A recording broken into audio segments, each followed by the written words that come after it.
GST ni laku.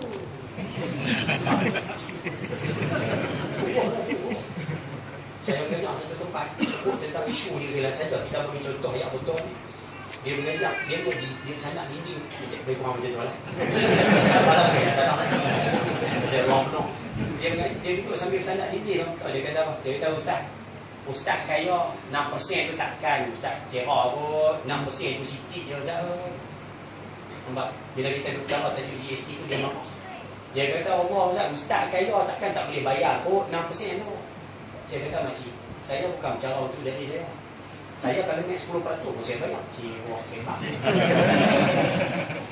Yang saya kesian makcik tu, yang turis kita, yang kerja kampung, yang tak ada kerja, yang apa makan bencin sahaja, yang kerja apa ladang kapal sawit, yang jadi cleaner. Makcik majoriti di Malaysia hari ni orang miskin, orang Islam majoriti miskin lah. Bila sistem ni dilaksanakan, orang Islam lagi susah apa ni. Saya kesian kat dia, orang kesian kat dia. Saya tak apa, dia apa. Yang ni sakit. Sebab tu kita minta ayah-ayah yang lagi malam ni kita minta masing-masing tolong faham macam mana. Nah, GST bila laksana bulan 4 ni saya bukan nak melawan kerajaan je lah, tapi lawan juga kan. Kita nak sebut bila sistem ini dilaksanakan, semua nanti pakai sakit. Semua sakit. Ni anak, semua sekali sakit. Sakit. Kalau dah rasa Ustaz, kami dapat hadiah je. Tak. Mana ada hadiah kan? Sakit. Hektar yang harga 1,500, minta maaf. Saya baru sembang dengan orang harga hektar. Dia kata Ustaz, dulu kalau kami tambah aksesori hektar, kami tambah 1,500 saja. Sport rim, tambah setiap belakang ni kira model lebih kurang tu aja. Pergi balik 1,500 boleh dapat insya-Allah. Dia kata bila bulan 4 GST dilaksanakan, harga aksesori itu saja dia akan naik kepada 2,500. Bila kita tanya macam mana? Dia kata Ustaz, rim syarikat lain. Kami beli rim dekat syarikat tu, dia jual pada kami, dia charge 6%. Spoiler belakang tu, syarikat lain pula dengan skirt bawah tu. Kami beli syarikat yang kedua, dia jual pada kami 6% lagi kami kena bayar. Ni yang ketiga, reverse camera, syarikat lain pula 6% lagi. Jadi semua campur Ustaz, kami kena 6%, kami kira balik dengan keuntungan kami, next RM1,000 ke depan. Ni bulan 4.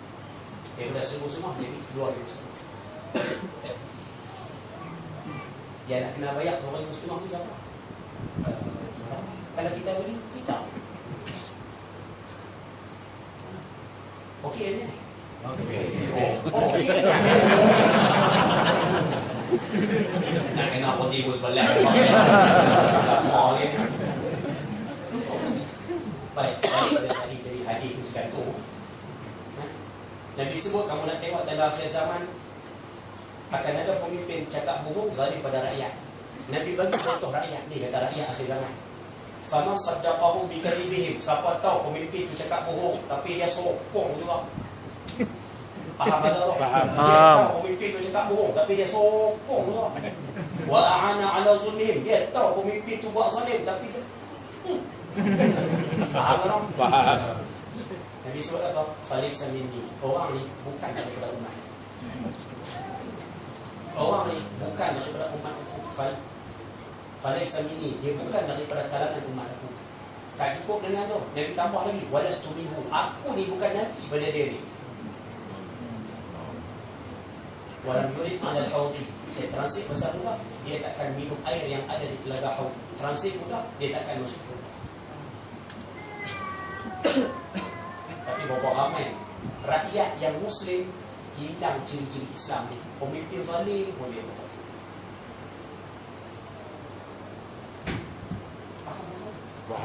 Dia Nabi kata akhir zaman Islam dengan nama. Kamu sebagai rakyat, orang Islam jadi rakyat. Kamu tak ikut ajaran Islam, kamu jadi pemimpin, telah.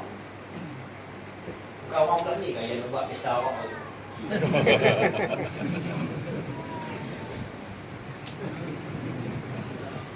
Tak boleh, orang belah ni kan?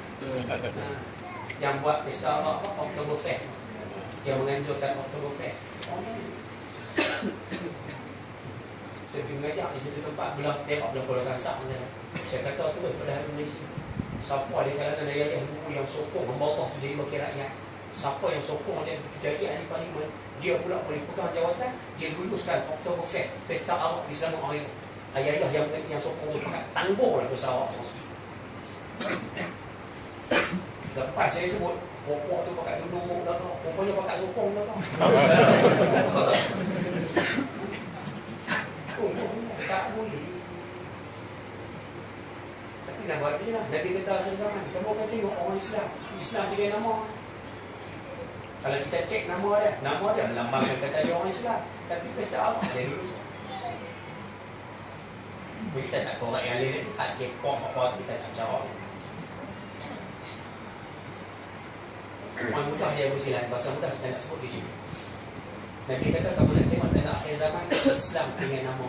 Dalam rumah kah, dalam keluarga kah, dalam masyarakat kah, dalam negeri kah, dalam negara kah, ciri-ciri Islam dah tak ada. Tinggal nama. Ada tak ada sekarang? Ada. Maknanya satu daripada tanda kiamat yang Nabi sebut telah berlaku. Satu daripada benda paling mahal atas muka bumi, yakni Islam dah mengalami perubahan. Nabi kata bila Islam mengalami perubahan, itu tanda nak kiamat. Tanda nombor 2. Kemudian sejak baru satu. Malam ni nanti. Yang bawah-bawah ni saya tidak berikan insyaAllah. Yang kedua, baginda bersabda, wala yabqa minal Quran illa rasmu. Macam tu lah, rasmu. Macam tu. Baik. Baginda menyatakan di antara tanda akhir zaman tidak kekal daripada Quran melainkan tulisan. Saya translate bahasa mula, Quran akhir zaman tinggal tulisan. Apa maksud tulisan di sini? 3 pendapat. Nombor 1, berapa ramai manusia tak boleh baca Quran. Sebab itu Quran tinggal tulisan. Pendapat kedua, boleh baca Quran tapi tak faham isi kandungan Quran. 2. Yang ketiga, boleh baca Quran, faham Quran tapi tak mengamalkan isi kandungan Quran. 3. Itu maksud Quran tinggal tulisan. Ada tak ada? Ada. Berapa ramai masyarakat kita hari ni tak boleh baca Quran. Tak boleh baca Quran. Okay. Sedangkan dia buku sekalian, Quran ni kalau saya tak tanya dekat sini boleh dengar. Boleh tak? Sedangkan Quran ni mestilah untuk maklumat mestilah orang-orang terdahulu semua pakat baca Quran. Ada yang khatam, ada di kalangan sahabat khatam Quran satu malam sekali. Ada yang khatam seminggu sekali, ada yang khatam 2 minggu sekali. Dan baginda pernah pesan kepada para sahabat, jangan lebih daripada 40 hari sekali kamu mesti kena khatam Quran. Maknanya 40 hari kena khatam sekali Quran. Kita setahun sekali. Bila Ustaz? Waktu Ramadan. Tadarus menyengit sebulan. Okay. Habis tadarus Ustaz, khatam Quran Ustaz, malam 28, 29 Ramadan tu, dia tutup Quran tu, tahun depan pula baru nak baca. Ada ni. Faham ke sini? Sayyidina Utsman kata mahu angkat takbir Allahu Akbar 2 rakaat sembahyang malam 30 juzuk boleh 30 juzuk habis jadi tu yang ni tadi nak minta malu Allah Akbar jazakallah baik. Sayyidina Tamim Ad-Dari, ayah-ayah di sini mungkin pernah dengar cerita pasal Dajjal. Ada sahabat dengan kawan-kawan dia 30 orang naik satu kapal tu terpelanting tengah laut di pukul ribut, terdampar di satu pulau, turun daripada pulau nampak binatang tak tahu mana kepala mana ekor, masuk dalam gua, nampak ada seorang lelaki kena ikat. Lelaki tu tanya beberapa soalan, akhirnya lelaki tu mengaku kata dia Dajjal. Pernah dengar cerita? Lelaki yang jumpa Dajjal tu nama dia Tamim Ad-Dari. Dia orang Kristian tapi masuk Islam. Tamim Ad-Dari, dia di antara sahabat yang mengajar sirah Nabi SAW hari Sabtu kalau tak silap saya selepas Asar di Masjid Nabawi. Bila baginda wafat, dia kumpul anak-anak muda hari Sabtu lepas Asar, dia cerita tentang peribadi Nabi SAW. Ni Tamim Ad-Dari. Tamim Ad-Dari ni angkat takbir Allahu Akbar 2 rakaat 30 juzuk. Sa'id bin Jubair, seorang tabi'in yang doa cukup makbul. Dia ada ayam sekor, luar rumah dia ada ayam sekor. Ayam dia tiap kali waktu sahur kokok. Sahur kokok. Jadi dia boleh bangun untuk tahajud tiap hari. Satu hari tu ayam tu terlena. Ayam tu tak berkokok. Dia bangun subuh. Apa dia buat? Dia kata, ya Allah, hari ini aku terlepas daripada bangun sahur ataupun bangun tahajud pada pagi ni. Disebabkan ayam ni tak kokok. Ya Allah, kau matikan ayam ni. Pasal dia tak kokok lagi. Dia keluar daripada rumah, tengok ayam tu mati. Dia doa, dia geram, ayam tu tak kokok. Dia kata, ya Allah, matikan ayam ni. Dia keluar daripada rumah, ayam tu mati juga. Selepas itu beliau mengatakan, aku sama sekali tidak akan mendoakan kecelakaan mana-mana makhluk Allah atas muka bumi. Tak ada lagi. Dia tak pernah doa sebab dia tahu doanya makbul. Dia adalah manusia terakhir yang dibunuh oleh Hajjaj bin Yusuf As-Saqafi. Jadi boleh tanya Ustaz boleh saya tahu seorang manusia yang kejam atas muka bumi, yang pancung kepala orang, yang bunuh orang hampir 124,000 orang. Dia orang Islam tapi bunuh orang. Baik. Sa'id bin Jubair angkat takbir Allahu Akbar 2 rakaat 37 boleh. Imam Abu Hanifah waktu tentera khalifah serbu masuk rumah dia pesan pada tentera, kamu nak pijak rumah aku di mana pun pijaklah. Satu tempat dia tak pergi pijak, penjuru tu aku tak pergi pijak. Bila ditanya kenapa, beliau mengatakan, di tempat tersebut aku khatam Quran 7,000 kali. Tu orang dulu. Sayyidina Osman sekali semalam, Tamim Ad-Dari sekali semalam, Sa'id Jubair sekali semalam, Imam Abu Hanifah 7,000 kali khatam di tempat dia tidur. Kita ni berjamaah, kita ni baca pun dah. Minta maaf dia. Mungkin benda ni kasar dia dan minta maaf, tapi saya rasa sesuai sebut di sini. Sebab saya rasa yang ada di sini semua nak Islam tertegak. Betul? Sekali dengan saya pun nak Islam tertegak. Cuba dengar satu kisah ni, Ustaz, ambil pengajaran pada kisah. Dr. Yusuf Qaradawi karang satu kitab namanya Bainal Qura wal Qutah, satu kitab Ustaz. Dalam kitab tersebut Dr. Yusuf Qaradawi bawa cerita Hasan Al-Banna. Hasan Al-Banna waktu Masjid Al-Aqsa dapat kat pokok Yahudi. Hasan Al-Banna, Ikhwan Muslimin lah, pengasas Ikhwan Muslimin. Hasan Al-Banna hantar seorang ulama masuk ke Masjid Al-Aqsa Palestin. Dia kata pada ulama ni, kamu masuk ke Palestin, cari jalan macam mana nak ambil balik Masjid Al-Aqsa daripada pokok Yahudi. Jadi ulama ni pun masuk cari. Selepas 2 bulan datang balik. Ulama ni sebut, Tuan Imam, nampak gaya cita-cita kita nak ambil Masjid Al-Aqsa ni nampak dia dah tak dapat. Bila ditanya kenapa, cuba tengok dia jawab macam mana. Dia kata, waktu aku berada di sana, aku ajak orang-orang Islam Palestin turun mari sembahyang berjemaah. Ajak dia orang mari sembahyang berjemaah. Nak berjuang kena perkemas sembahyang jemaah dulu. Seorang aku tak mau. Pakat tak mau lah. Yang kedua, aku ajak mereka mari menuntut ilmu, mari perkemas ilmu di dada ni. Ilmu fiqh, ilmu tauhid, ilmu tasawuf. Mari perkemas ilmu. Nak berjuang kena ada ilmu. Tak boleh berjuang atas dasar semangat. Dia jawab, pakat tak mau lah. Yang ketiga, aku ajak mereka mari baca Quran, mari faham Quran, mari belajar tentang Quran. Kamu nak berjuang Quran, kamu nak berjuang Islam tu Quran. Kamu nak bawa Quran. Mari baca Quran, mari berdamping dengan Quran. Dia jawab, pakai tak mau lagi. Ajak bayar jemaah tak mau, ajak ngaji tak mau, ajak baca Quran tak mau. Tapi waktu aku ajak mereka turun perang lawan Yahudi, semua berkata. Aku ajak mereka lawan perang lawan Yahudi, semua berkata.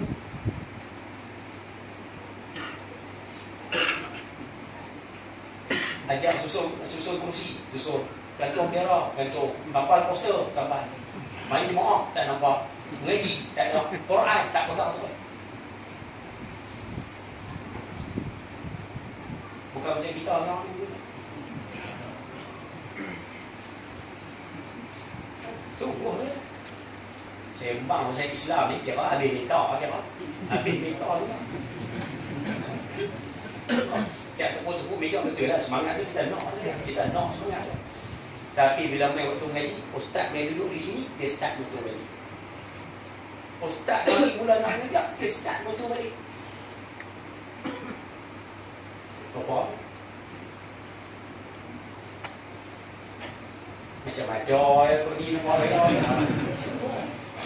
Kalau macam ni gambaran perjuangan Islam sudah minta maaf. Hasan Al-Banna bila dapat jawapan ulama ni, Hasan Al-Banna sebut kalau macam ni keadaan orang Palestin mustahil Masjid Al-Aqsa dapat kepada orang Islam itu. Dia kata kalau macam ni panggil orang Palestin Masjid Al-Aqsa tak dapat dah, nampak gaya. Beliau sebut kata-kata ni 1940-an 1950 lah senang terjemah. Sekarang 2015, hampir 65 tahun Masjid Al-Aqsa belum lagi dapat kepada orang Islam. Seolah-olah kata-kata Hasan Al-Banna tu betul. Minta maaf kita sebut kalau macam ni keadaan orang Islam je lah, macam ni keadaan pejuang Islam, minta maaf kita sebut dia tak menang lagi sekali 2018 tak. Kalau macam ni keadaannya tak. Tu kami di Perpinang lah, kami balon tadi kami suruh memori untuk ilmu, nak berjuang kena ada ilmu. Dia tak boleh berjuang atas dasar semangat.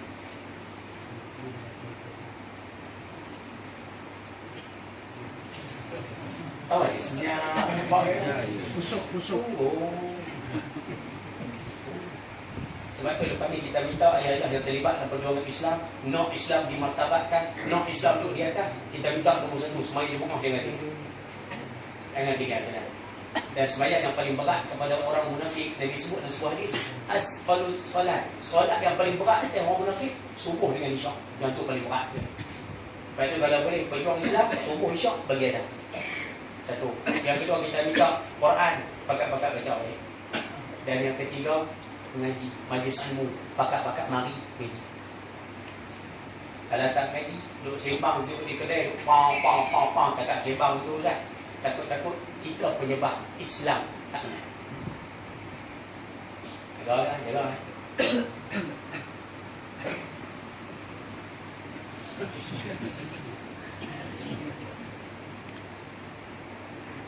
Siapa isap rokok?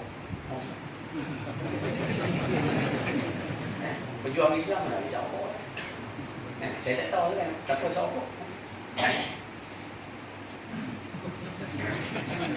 Allah sebut dia rokok ombak dia. Lepas kita minta sama-sama.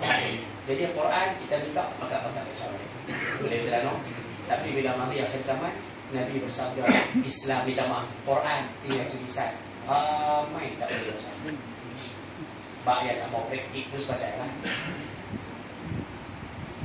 Boleh bila kat selano. InsyaAllah. Yang ketiga, kita mati rehat saja.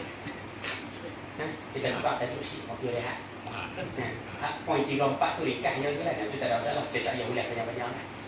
Baik, kita rehat sebentar je lah. Saja lari tajuk sikit. Tak ada kenang-kenang dengan dia. Saja lah bagi rehat. Ayah-ayah ibu sekalian, kita manusia ni hidup atas muka bumi, kita tidak boleh lari daripada 3 perkara. Ini kata-kata orang cerdik pandai. Qala al-hukama, berkata orang cerdik pandai, kita sebagai manusia hidup atas muka bumi, kita tidak boleh lari daripada 3 perkara. Orang kampung belah Kedah sebut, buat macam mana pun kena, ikhtiar macam mana pun kena, lari macam mana pun kena. Orang Kedah sebut kelepiak macam mana pun kena. Faham tak kelepiak? Makna duduk usaha macam mana pun kena juga. Nombor 1, mati. Buat macam mana pun mati. Telan ubat bertantan pun mati. Cucuk macam mana pun mati. Duduk atas gunung, duduk dalam gua, lelaki, perempuan, tua, muda, kecil, besar, semua mati. Betul? Setuju tak? Kalau ibu belakang boleh tak? Nampak tak ceria je sebut dia mati. Mati, semua mati. Bila kita faham kata manusia tak boleh lari daripada mati, kita minta malam ni jangan takut dengan mati. Habis tu nak buat apa Ustaz? Dah mati confirm. Dalil tak payah baca banyak je lah. Apa idza jaa ajaluhum la yasta'khiruna sa'atan wa la yastaqdimun. Wa'bud rabbaka hatta ya'tiyaka al-yaqin. Kullu nafsin dha'iqatul maut. Itu semua dalil-dalil mengatakan mati itu benda pasti. Baik. Jadi kalau faham kata mati tak boleh lari, malah ni kita minta jangan takut dengan mati. Kita nak minta ambil satu pengajaran. Apa dia Ustaz? Mulai pada malam ni kita patut fikir apa bekal kita nak bawa untuk menghadapi mati. Yang tu kena. Tak payah takut tentang mati. Apa bekal kita nak bawa? Apa amalan yang kita nak bawa? Yang tu kita kena start fikir mulai malam. Satu. Boleh faham tu? Yang kedua, hidup atas muka bumi confirm tak boleh lari. Mulut orang, mulut manusia. Ayah-ayah kalau mimpi kan, Ustaz, kami mahu kalau boleh kami nak Ustaz, kalau boleh orang tak kata pada kami, orang tak komplain kami, orang tak maki kami, mustahil. Nama kata manusia mesti nak kata. Orang pasti kata pada kita. Faham maksud saya? Orang kata, buat apa orang kata? Ayah-ayah mari masjid 6.30. Mari 7.30, 6.30 sampai. Orang kata, tak boleh. Orang kata apa Ustaz? Tu dia mahawai ke masjid tu nak urut jawatan isi masjid tu. Orang kata. Padahal Allah tu tak ada niat pun, tapi orang kata. Mari awal, orang kata. Mari lewat, orang kata. Tak boleh. Mari 7.30. Pukul 8 baru sampai. Orang kata tak. Rumah dengan masjid kentut mendengar apa sampai lambat. Orang kata. Kata. Buat kenduri, orang kata. Tak buat kenduri, orang kata. Jemput panggil, orang kata. Tak panggil jemput makan kenduri, orang kata. Bujang, orang kata. Nikah, orang kata. Tak ada anak, orang kata. Ada anak, orang kata. Buat apa, orang kata. 9 suku tak berhenti, hidup banyak, orang kata. Mai, kalau 9 suku tak berhenti, orang kata. Orang kata, kan? Tak boleh lari. Ingat cerita Luqman? Luqman anak dia dengan Kaldai. Cerita tu cukup maklum tu. Saya lagi main balik. Kan Luqman nak ajak anak dia, wahai anakku, kamu nak kenal panggil manusia, ni panggil manusia. Kan dia bawa anak dia dengan Kaldai, pegang tali tu. Dua-dua berjalan di hadapan, pegang tali Kaldai. Lalu depan kampung pertama. Di Pulau Pinang ada satu kampung, nama kampung pertama. Lalu depan kampung pertama. Orang kampung pertama kata apa? Apa yang manusia tak cerit. Dia tak cari. Ada tulangan yang elok, duduk jalan kaki lah. Nampak? Orang kata. Tunggangan tu ada, binatang tu ada, duduk jalan kaki lah. Orang tak cari. Orang kata. Akhirnya Luqman dengan anak dia, dua-dua naik atas Kaldai. Jalan depan kampung yang kedua. Pun ada juga di sebelah sana. Kampung belah tu. Lalu depan kampung yang kedua, orang kampung kedua kata juga. Kaum yang manusia tak kasihan kat binatang. Dua-dua duduk atas binatang. Orang kata. Akhirnya Luqman kata macam inilah. Ayah turun pegang tali, kamu duduk di atas seorang. Jadi anak dia di atas, ayah dia di bawah. Jalan lagi, lalu depan kampung yang ketiga. Orang kampung ketiga kata apa? Apa punya anak? Tak ada hati perut. Sudah, sedap duduk di atas, ayah jalan sorang-sorang di bawah. Sebab orang kata.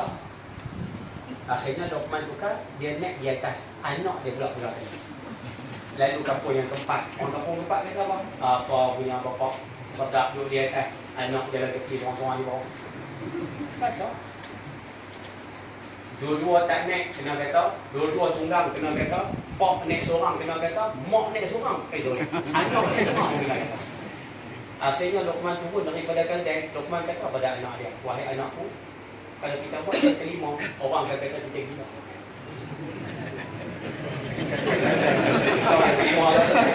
Tanggung.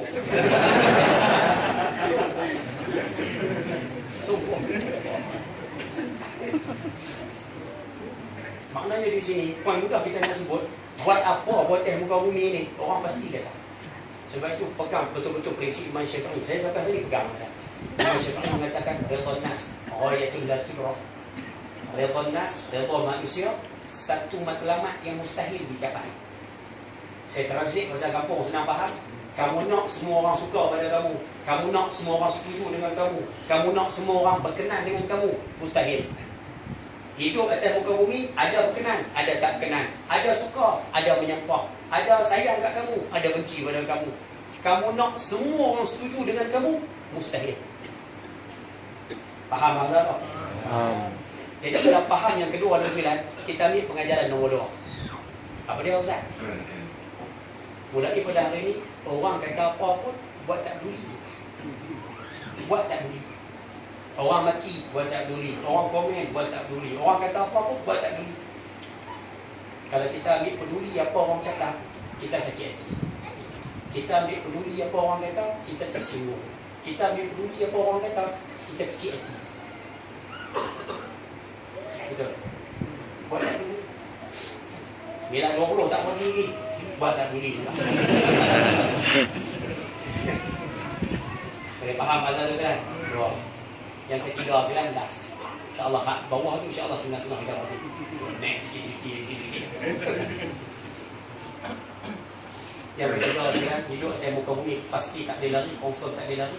Susah masa hidup. Susah masa hidup. Ayah-ayah, ibu-ibu kalau hidup atas muka bumi, hidup berangan-angan, bermimpi, hidup bercita-cita. Maaf sumpah lah. Kalau boleh Ustaz, kami tak maulah fikir macam-macam masalah ni Ustaz. Kalau boleh tak mau, serabut-serabut Ustaz. Kalau boleh tak mau, fikir promo boleh Ustaz. Kami kalau boleh nak hidup tenang Ustaz, nak hidup lapang, tak mau fikir serabut-serabut ni. Ada tak yang angan-angan nak macam ni? Kita sebut mustahil. Nama kata manusia daripada beranak sampai mati memang Tuhan buat hidup serabut. Serabut di sini maksudnya banyak masalah.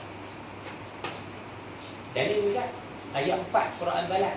Laqad khalaqnal insana fi kabad. Manusia ni setiap orang aku buat semua serabut. Faham maksudnya? Semua serabut.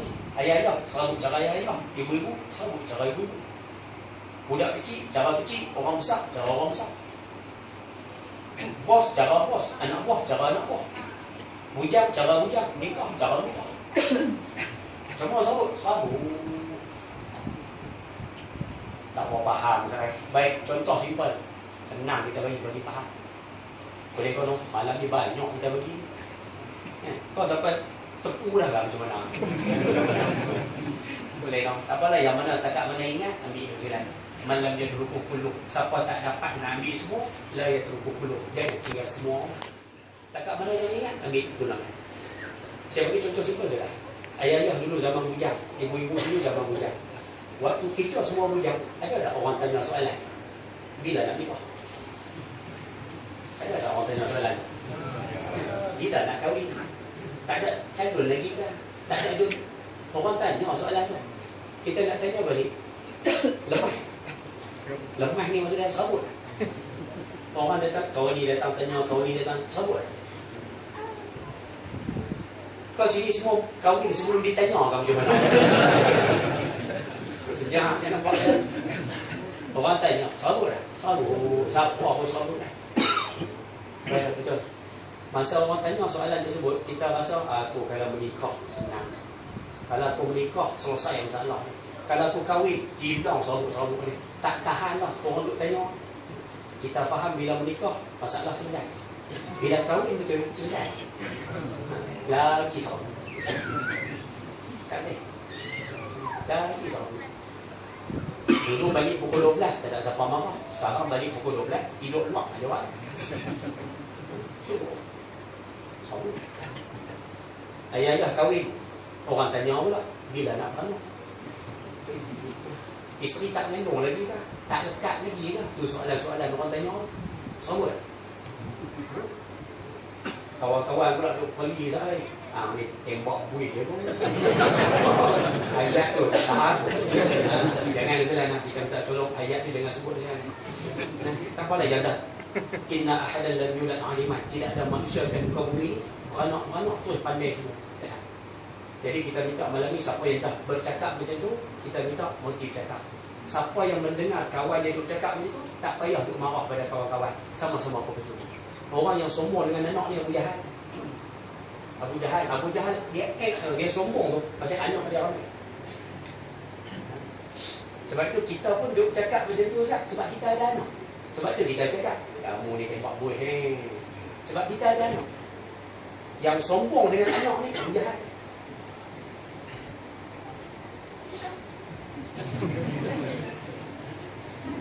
senyap awak kan. Lepas tu kita minta lepas ni tak mau cakap kan. Rezeki Allah bagi pada kita. Rezeki Allah belum bagi pada kita. Boleh no? InsyaAllah jangan cakap tu. Baik, bila kita dah kahwin, orang tanya pula bila nak ada anak, bila kita masa tu faham, ada anak selesai masalah. Ada anak selesai serabut. Pokoknya bila dapat anak tu hilang masalah. Lagi serabut. Boleh. Dulu boleh berjalan dengan isteri pergi Tesco, maghrib boleh jalan dengan isteri jalan. Bila ada anak masa nak jalan susah. Malam-malam pukul 11 boleh sambil tengok Gusti. Selesai tengok Gusti tidur. Tak ada masalah. Tapi bila ada anak masalah. Dengan menangis malam-malam, susu lagi, pampers lagi. Celah-celah tu pula demam pula sikit. Allah, sekali dengan kita mak bapak tak boleh tidur. Tak boleh. Anak-anak waktu kecil masing-masing berharap apa cepat-cepat dia besar. Anak-anak kecil tu cepat-cepat sikit dah besar. Tak larat tengok dah kecil-kecil ni.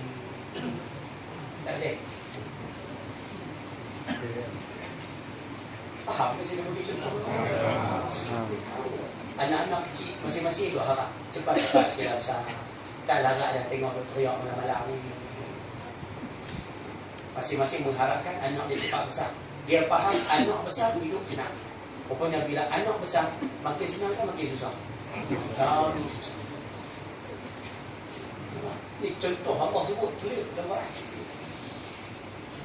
Paling mudah saya nak sebut di sini adalah hidup manusia ni daripada beranak sampai mati memang semua tu nampak susah. Adik-adik yang bujang pasal menikah seronok, bila menikah susah.